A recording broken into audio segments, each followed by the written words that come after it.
नमस्कार जय जगन्नाथ दर्शक बंधु यात्रा स्वर्ण टीवी आपण मानक स्वागत जनाऊँगी।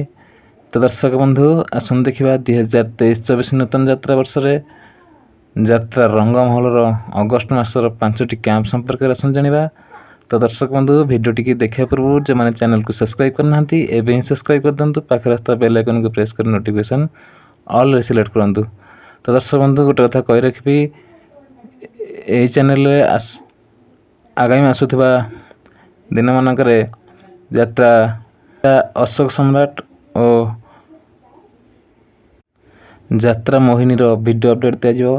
तेणु चैनल को लाइक शेयर सब्सक्राइब करने सहित ऑल वाला आइकन को प्रेस कर नोटिफिकेशन ऑल सिलेक्ट कर रखु।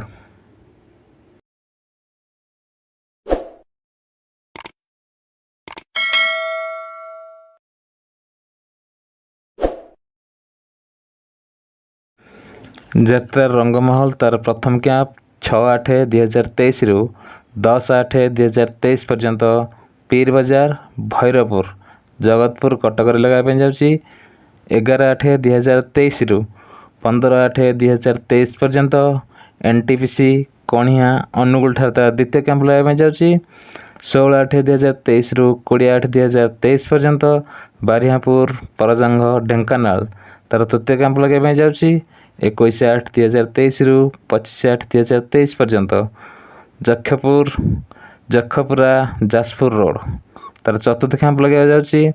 26/8/2023 रु 26/8/2023 रु 30/8/2023 पर्यंत अँलाबिरणी कामाख्यानगर ठार तार पंचम कैंप लगाई जाऊँगी। तो दर्शक बंधु ये अगस्ट मासर यात्रा संबंधी अपडेट रोची। जय जगन्नाथ।